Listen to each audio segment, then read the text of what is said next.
Gentlemen, what is going on today? My name is Ryan Mickler. I'm your host and the founder of the Order of Man podcast and movement. My mission and my goal and the movement here is to reclaim and restore masculinity. That's to establish men as capable and confident and able to go out and get the job done, whether that's being a father, a husband, a business owner, a leader in your community, whatever capacity of life you're showing up as. I want to help you develop and build confidence in a way that lets you go out into the world, into the environment, into your circle and be influential and be credible and be convicted and have some sort of capability in leading people well and serving people well and living the kind of life that you want to live and helping other people do the same. To that end, we've got this podcast, and today I'm answering and fielding some questions from our exclusive brotherhood, the Iron Council. If you're looking for something more than just this conversation or what you can find in what seems to be the growing sewer of social media, then please make sure you check out our exclusive brotherhood. It's called the Iron Council. We use some pretty incredible tools and resources that are going above and beyond what you'd find in random Facebook posts and videos and even conferences. And we're diving deep into what it means to be a man, helping you achieve your goals, helping you identify what those goals actually are, and then holding your feet to the fire like men do. We are notorious for holding each other accountable in a very powerful way. And a lot of guys are missing that in life. So check out the Iron Council. We're open for enrollment for the next week or so, give or take. You can do that at orderofman.com/Iron Council. Now, speaking of Iron Council, we are going to be fielding questions today, primarily from the Iron Council. These are our brothers inside of that group. And we'll get right to it here. And then if we have time, we'll go over to Facebook and answer some questions over there. So let's go number one. And I really haven't planned for these. Normally I have a co-host on this and we have a great conversation about all these things. I haven't planned for these ahead of time. I've glanced and perused these questions, but not really given much consideration because I want it to be like two guys talking over a beer or at the game or at the barbecue or wherever it may be, just getting together as men do. So let's talk about it. This one comes from Josh Savage. He's on Battle Team Epsilon. He says, do you have a bug out bag and what's in it? I used to have a bug out bag. And in fact, this is a deficiency in my life. I need to have a bug out bag. That way, if I need to get up and go, I've got the opportunity to do that without having to spend a bunch of time figuring out what I need or what needs to be included in that bag. So I definitely need to have that available. Now, I do keep a bag in my truck at all times. And in that bag is some basic food stuff. I've got some freeze dried food. I've got a lighter. I've got some fire starting kit in addition to the lighter. I've got a couple of different blankets. I've got medical supplies. I've got a knife. I've got a little bit of small bills cash.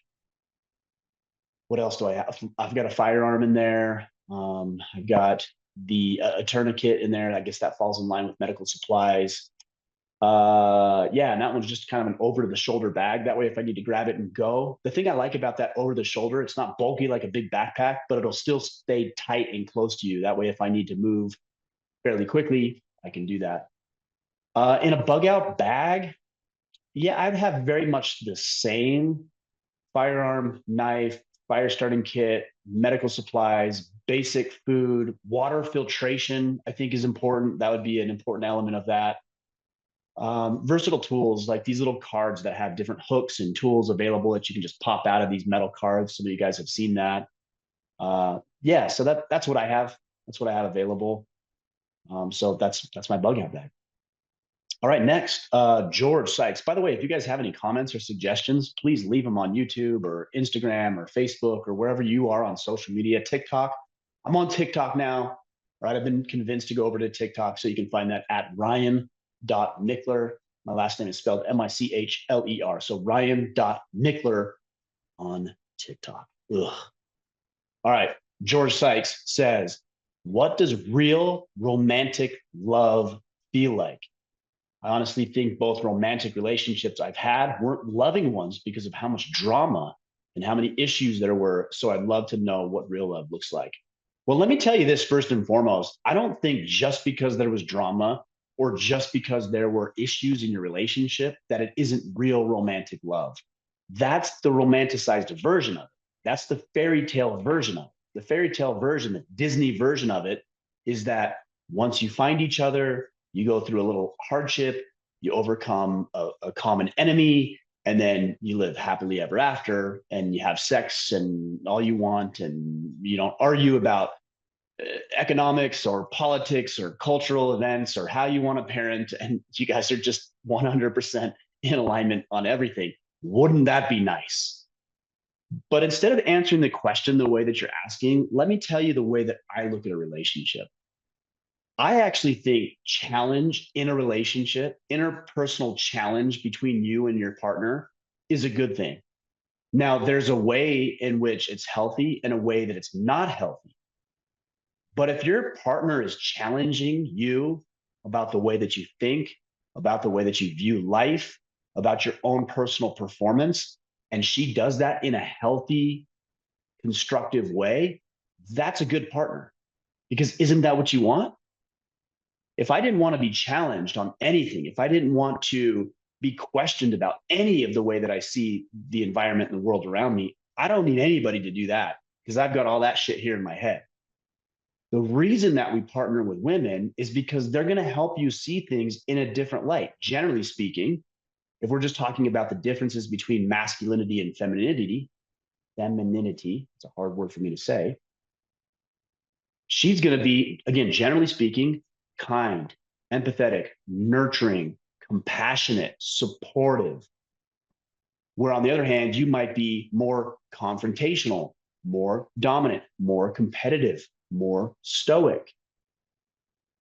Women tend to generally lead with their emotional intelligence, and men generally tend to lead with a more logical approach to circumstances and situations we may find ourselves in. Neither are wrong. Both have their pros and cons. But the value of having a beautiful, lovely, kind, empathetic, feminine woman in your life is that she's going to help you see things that you just can't see yourself. And what that inherently means is that there's going to be strife. There's going to be conflict. She's going to see it differently than you. And because of that, we tend to believe, because Disney brainwashed us into believing this, especially I think for women, is that if there's any sort of contention, if there's any sort of disagreement, then whoa, this must not be right. Well, that isn't true at all. Love is a verb, meaning it's an action. It's something I choose to do. Yes, it's also an emotion. I love this person. I think sometimes we conflate that emotion with a feeling of attachment to a person, but love is definitely an emotion. But I tend to look at it more as a verb. I choose to love this person. And in love, there's service, there's gratitude, there's appreciation, there's sacrifice, there's understanding, there's grace, there's forgiveness. And these are all things that we can choose deliberately and intentionally to do every single day with every single person that we come across. So what makes it romantic then? Well, I think physical intimacy is an important part of that. Emotional, mental intimacy, somebody that you truly believe that you can be connected with every single day for the rest of your life. That's what I'm looking for. That's what I want. That's what I thought that I originally had. And you guys have known a little bit about my story because I've been public with it about my divorce. I mean, that was a hard situation, but I don't think it's one and done. I think there's plenty of opportunities for me to go out and actively love somebody else and for that woman to actively love me. And that's what I'm looking for. So yeah, drama is part of it, actually. Issues, as George says, are part of it. That doesn't mean you're not in love. It just means you have things to work through. Now, that being said, you may not be attracted to the sort of drama this woman brings into your life. That's a different story. And by the way, you can actually love a woman. In fact, many of us do. We love women. And also, there's things about it that we can't stand. And yet we find ourselves still in love. That's the emotional side of things. That's not the verb. That's the emotional side of things. We find ourselves in love with a woman. And yet there's elements of that relationship that either won't work, differences of opinion, differences in values. So yeah, you can still fall in love, even if there is drama and even if there are issues. So we need to learn to compartmentalize. Love is in serve because I value and cherish this woman. And also, what do I appreciate? Is she a good communicator? Does she keep drama out of her life? Does she handle disagreement well? That's important.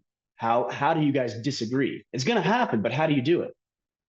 Is it healthy and constructive, or is it unhealthy, toxic, and destructive? Because that's something important to know about as well. So I think as men, we need to determine the emotion of love versus the verb of love, and then make our decisions from there. All right. I think I answered that. I hope I did.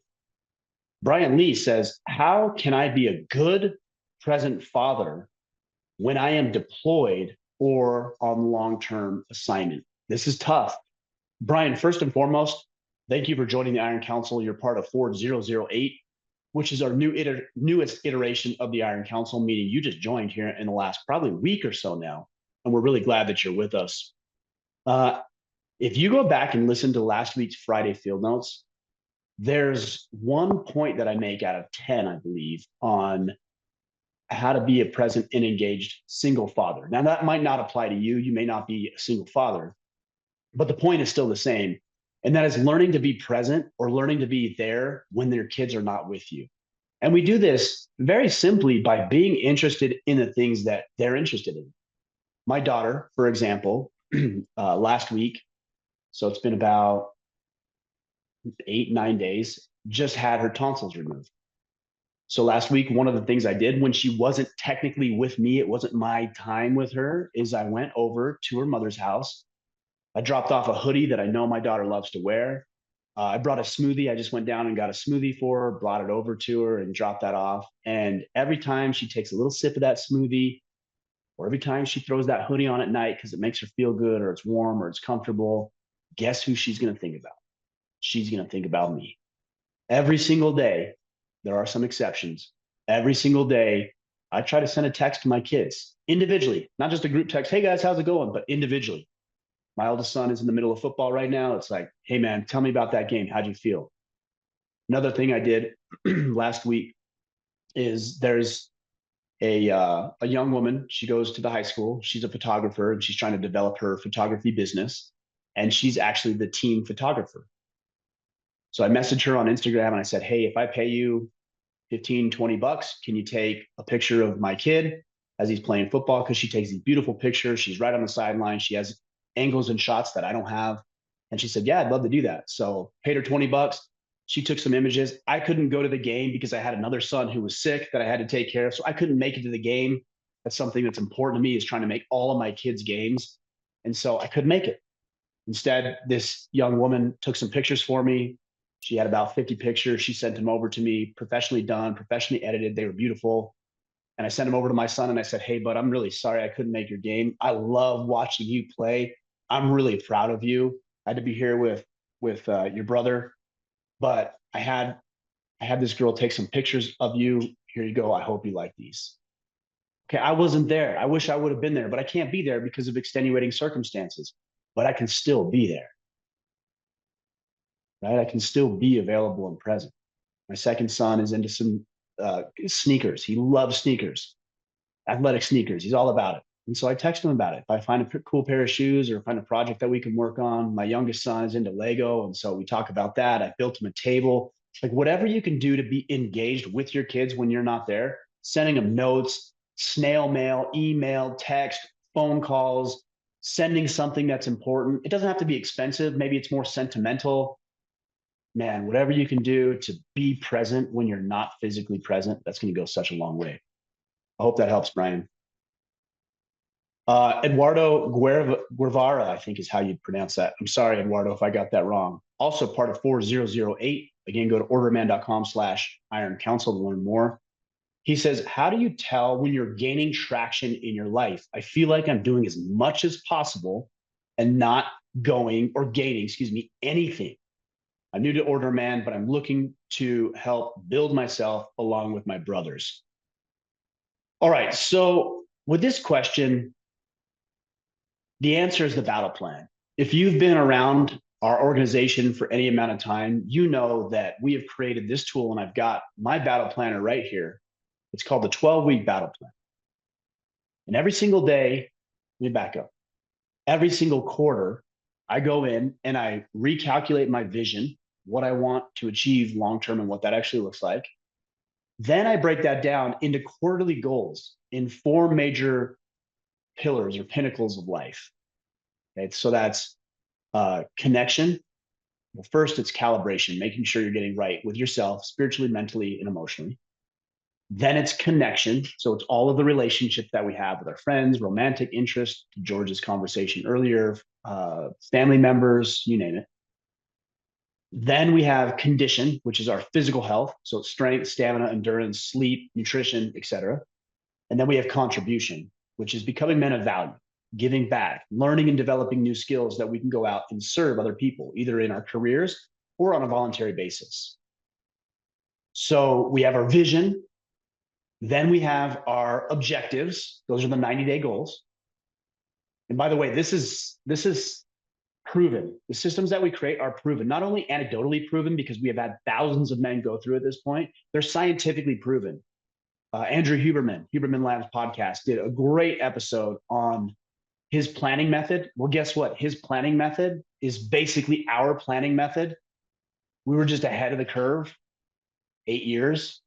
And now you can go back and see that there's data and science that is evidence that supports what we've been doing for the past 8 years.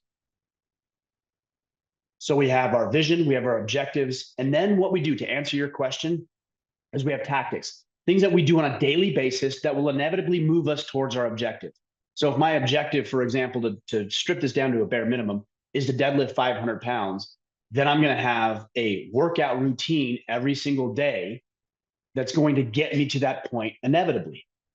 Then from there, we work into checkpoints. So these are just little touch points. We do 30 and 60-day checkpoints. So if I can deadlift 350 pounds right now, or let's say 450 pounds right now, and I want to get to 500 pounds, then in 30 days, if we're just doing math here, I should be at about 470 pounds. In 60 days, I should be about 485 pounds. And in 90 days, I should be at that 500-pound club. And that's how you know.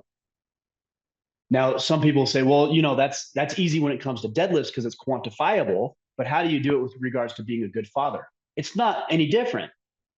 Let's quantify what it means to be a good father.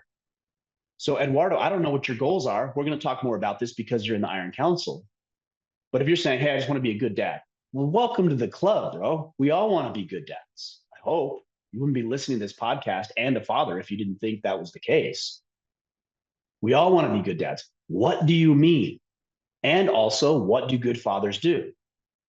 If we were to quantify what a good father is, I would suggest that a good father spends a certain amount of time with his kids. Well, that's quantifiable. If you're only spending a half an hour with your kids every single day, could you increase that? I also think a good father is engaged and present and involved with his kids' lives. Well, that's easy to quantify. If your son's playing football and you coach his football team, all of a sudden now you've got 5 to 10 hours a week or more where you're actually around your son. That's easy to quantify. If your daughter is into drawing, how much time are you spending with her drawing? How much money have you spent in programs and extracurricular activities that would help her develop her skills as an artist? Quantify. What does it mean to be good? Oh, I'm present. That doesn't mean anything to me. I don't know what present means. Like, what exactly do you mean? Does that mean that you eat dinner 5 days together a week? That's quantifiable. Does that mean that you guys get up early and you do a family meeting and maybe you read some scripture and you do some daily planning and you laugh and you play and you pray every single morning? Well, that's quantifiable. So sometimes we have these goals that are hard at first to quantify, but if you actually start thinking about them, they're not really that difficult to quantify. You might say, well, I want to be a better husband. Great. What does that mean? What does a good husband do in your eyes? If you're asking me, I would say a good husband spends a significant amount of time on a daily basis with his wife having conversations. That's quantifiable. I also think a good husband probably takes his wife out on dates, even if they've been married for 20 years, and will do that at least weekly. That's quantifiable. You might even measure it by your level of intimacy. Hey, we're having sex one night a week, and I'd really like to bump that up to 2 to 3 times a week. That's quantifiable. And then if it's having sex 3 nights a week, okay, what do you need to do to get there? Well, I need to get in better shape so I'm attractive. Good. Let's do that. Or I need to be able to converse with her in a healthy, respectful way so we have an emotional attachment. Therefore, we can have a physical attachment. Good. That's quantifiable. Daily conversations. Maybe it's just letting her know that she's beautiful and that you care about her and that you're attracted to her mentally, emotionally, and physically. And so you decide, I'm going to leave her a note every single day. I'm going to send her some roses, or I'm going to send her a text, or I'm going to be playful in some way. Good. That's quantifiable. There's nothing that isn't quantifiable if you go deeper. So to your point, Eduardo, what I would say is make the intangible more tangible by quantifying it and then plugging that into your battle plan. Okay, that was a long answer, but hope I hope it drove home the point. This next one, I don't know that I'm going to answer this because I don't have enough context on this, but Carnell Tate says, how do you manage multiple brands and build affiliate partnerships successfully? I want clarity and alignment with all my ventures without confusing my audience or potential customers. I see opportunities to work with other business owners as well. And much like the music industry has music groups and then solo careers for each members, I want to successfully manage and develop my brand with other brands. I mean, there's so much context here. I don't really even know how to answer that question because there's just a lot here to unpack. What I would suggest, one thing that's really helped me is that less is more. And if you can create congruency between all of your brands, meaning you're not doing 1,000 different things, and some things aren't congruent and therefore they shouldn't be lumped into the same brand. But I've got a lot of different things going. Okay. If you look at our business, we've got Order of Man. And Order of Man is the umbrella, right? That's the umbrella organization. That's to help develop and build capable, strong, righteous men. If you go deeper, we fulfill that mission in a lot of different ways. We have the Iron Council, which is our exclusive brotherhood. Been talking about that pretty extensively this podcast. We've got merchandise. We've got this podcast. We've got affiliate partnerships with companies like Montana Knife Company and Origin and Sornex and Warrior Poet Society. So those are our affiliates. Those are our not only friends, but our business partners. So please support them if you feel so inclined. We also do events. We do 2 to 4 events every single year. But they're all in alignment and they all fall under the Order of Man umbrella, and they all support the mission of reclaiming and restoring masculinity and helping create capable and righteous men. I don't deviate. Our event is, even though it's called something different, that's still the mission. Our shirts, even though they might have different graphics and designs and sayings and things like that, they still support the mission. So everything supports the umbrella. And that's what keeps that umbrella up. And then it shields us from getting distracted and conflating our message and everything else. We can talk more about that in the Iron Council, specifically in the entrepreneurship channel. Ask that question in the entrepreneurship channel, and I bet you get some really good answers. Chuck Knowles says, how to say no to your loved ones when you need to take time for self-care? Okay, so again, this is another 4008 member. So Chuck, glad you're with us. You're at the tail end of the equation. If you're having to say no all the time to loved ones, that's because you didn't do the first part of the equation. And the first part of the equation is that you're going to let your family members know what it is you'll be doing. So an example might be, hey guys, I think I want to get in shape and I'm going to run a marathon later this year in December. And I want you to know that I'm going to be getting up every morning at 6 a.m. and I'm going to be doing one of two things. I'm either going to be on a run or a walk, depending on what my training schedule is, or I'm going to be at the gym working out. And I'm going to be there from 6 to 7 o'clock. Now that time is mine. I need to be able to do that because this is important to me. And I want to show you how a man can actually get better and improve and do something meaningful and significant. So, hun, kids, if you ask me to do something from 6 to 7 o'clock during this training schedule, I will not be doing that. If you ask me to do something at 7:01, I will do that. Now, if you say no because they ask you at 6:30, they already know what the expectation is. They already know that you're going to say no, and you have to say no, because if you say yes, then you're not upholding your boundaries, and they're going to ask again. And when you say no the next time, they're going to think to themselves, well, you said yes last week. Why is it no now? And they're going to feel slighted. So this is a conversation about establishing boundaries, communicating boundaries. This is the three-part formula: establish, communicate, uphold. Establish, communicate, uphold. If you miss any one of those components, you're not doing boundaries right. If you don't establish them, what do you measure against? If you don't communicate them, you don't have a right to be angry when somebody crosses something they didn't know was there. If you don't uphold them, then they're not really a boundary because you don't care about it, and therefore nobody else should. These are the pinnacle components of boundaries. And if you're saying no to your loved ones and you're feeling guilty about it, it might be because you haven't identified what it is, established it, and or you haven't communicated it effectively. And maybe you've been lax on your boundaries in the past, and therefore now you need to get hard and tough. And it's not comfortable the first time. It's still not comfortable the second time. The third time, it's a little less uncomfortable. The fourth time, fifth time, sixth time, seventh time, 10th time, a dozenth time, hopefully it doesn't get that far. It doesn't even matter because you know this is important to you. The only caveat I would add to that is make sure that you're not dictating and commanding the way that your boundaries are going to be established, right? If you say to your wife, hey, hon, running a marathon is really important. I'm going to do that on the end of December. And she's like, well, babe, we made plans to go to the cabin with my entire family during that week. Okay, well, you already made plans. So you've got to communicate that with her and get on the same schedule. Or you might say, hey, hon, I'm going to run every single morning or work out from 6 to 7. Does that work okay? And she's like, yeah, that's fine. But on Thursday mornings, remember, I have to take the kids early to school. So, like, I don't know, is that going to work? And you say, okay, well, I'll run every single day, but on Thursday, I'll run in the afternoon during my lunch break. Okay, so you're not just being a dictator or a tyrant. You're actually working together with the people who will be impacted by the decisions that you're making. This is how boundaries work. And also allows you to fulfill your other duties and responsibilities. Chuck, one thing you might be running across too is you might be feeling guilty. A lot of guys do. It's like, I'm going to take care of myself. I'm going to go exercise an hour out a day. Yeah, you are. Yeah, but then I can't see my family. Right.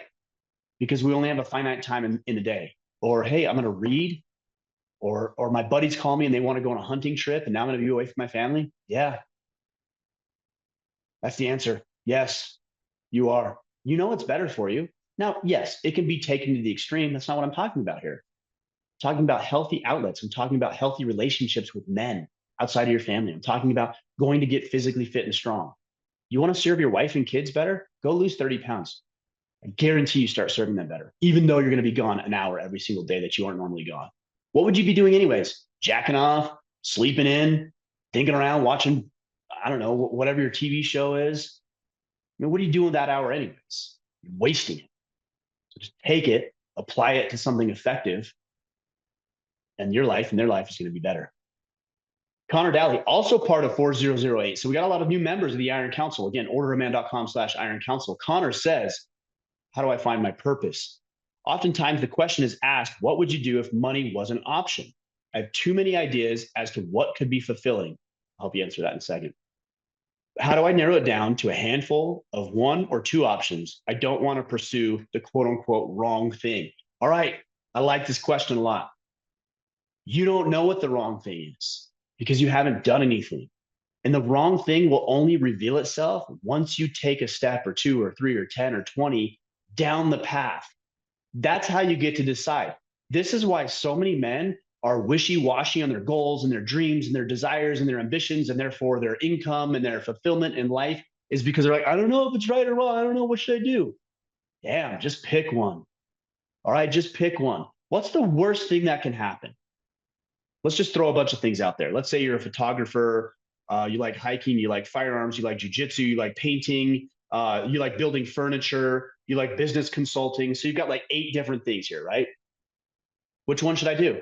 I don't know. Any, mini, miny, mo, for all I care. I don't know. You like them all. How am I going to know what you should pick? How are you going to know? Let's say you land on photography. All right, got it. Go buy yourself a camera. What's it going to cost you? A basic camera, $300 to $500, maybe ish. Okay, so now you spend $300 to $500. You got this really nice camera, and you start taking pictures when you're on a walk with your family, or you tell your wife to get dolled up because you want to take some pictures of her tonight in something nice, or maybe even something a little bit more skimpy. You tell your kids, hey, I'm going to start taking pictures of you at your game. And so what's the problem? You're at the game, you're taking pictures of your kids. Like, there's no downside to this. Let's say you're like, it's just not as fun. I did it for, 2, 3, 4 months, 6 months, 8 months, 12 months. It's just not fun. I actually don't enjoy it. Okay, so sell the damn camera. You bought it for 300, go sell it for 200. You're out $100 and you got a nice group of pictures of your wife. You got some pictures of your kids playing sports, and you got some nice pictures from when you guys were walking. I mean, nobody's dead. You're not out tens of thousands of dollars. Let's say you like to build furniture. You're like, yeah, I think I'll try that. Good. Try it. Go to the local thrift store, buy a banged up piece of furniture, spend 70, 80, $100 and fix the damn thing up. And maybe your wife's like, I actually really like that. That'd make a nice TV stand. And then it's this beautiful piece in your house. Or you jump on Facebook Marketplace and you're like, hey, I'm selling this thing for $500. And maybe it cost you $100 to buy and it cost you $100 in material. And so you're $200 into the thing and you go on there and you sell it for $400 or $500 and make $200 on the deal. And you realize, I don't really like that. I'm going to try something else. Guys, like, shit, like, just go do something. Anything. Let's go do it. Best case scenario is like, you know what? Man, I really like building that piece. I think I would have done X, Y, and Z a little bit differently next time. So you run back over to the store, or you do the garage sale thing on the weekend with your wife, with your family. So they're all engaged and active in the process and you're spending time with them. You go buy maybe an old school like wooden bed frame. You're like, I think I'm going to restore this. And so you strip it all and you paint it and you go on a marketplace and you sell it and you make a profit of $200, $300, $400, $500. You're like, I really like that. I think I'll do that again, because you rolled all that profit into the business for supplies and tools and everything you need. And you do it again and again and again and again. And then enough time has passed. And you think to yourself, I really enjoy this. I think maybe I'll start an Instagram page on this or a Facebook page on this, because now I've got 10 pieces in my garage that I'd like to sell. And I'm looking for more pieces. So the wife's asking me to clear this stuff out. So I'm going to bring some new things in here. And all of a sudden, now you have a business. Like, now you have a viable business and you go set up an LLC or a sole proprietorship. You start paying your taxes. That's another story. Now you have a business. Why? Because you dared to take the first step. So what I would suggest to you, Connor, is enough with like, I have too many options. Good. First world problems. Pick one and do it for a month, 2 months, 3 months. Now, granted, you want to give it enough time to see if it's something you really enjoy, but just pick one. Well, Ryan, what about the others? They'll still be there, Connor. If you've got 10 things you want to do and you pick one and you think you're like sliding the other 9 as if they have feelings, then it'll still be there. I promise. If you do something for 2 or 3 months, make a list. You can go back to those other things. They'll wait there for you. I promise you they will. If you figure out it's the quote unquote wrong thing to do, just go do it. Okay, that's what I did with Order of Man. I started Order of Man by starting another podcast called Wealth Anatomy, because I was in the financial planning practice. And I thought, what if I start a podcast? Could I get new clients? Could I introduce people to these financial concepts? The answer was yes, I found that out.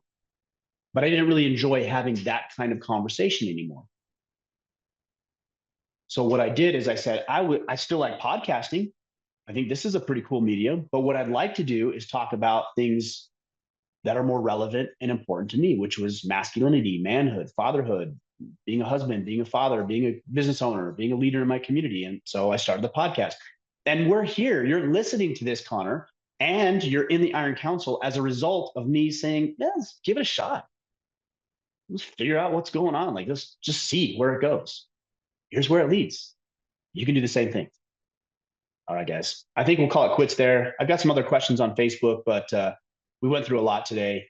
So Josh, George, Brian, Eduardo, Carnell, who else? Chuck, and Connor. I appreciate your questions today. Keep them coming. I appreciate you guys being in the Iron Council. And if you're interested in learning more about what we're doing and how we're doing it, go to orderofman.com/Iron Council. Watch a very, very short video. I think it's 2.5 minutes or so. It's entertaining. It's got me in it. How could it not be entertaining, right? And it will let you know a little bit more about what we're doing. We've got frequently asked questions there and all the features and highlights and testimonials, video and written and everything else. Go check it out at orderman.com/Iron Council. Guys, we've got a lot of work to do. I appreciate you being here. Continue to share the message. Check out the Iron Council and go out there. Take action. Connor, take action. Please take action. Let me know how it goes and become the men we are meant to be.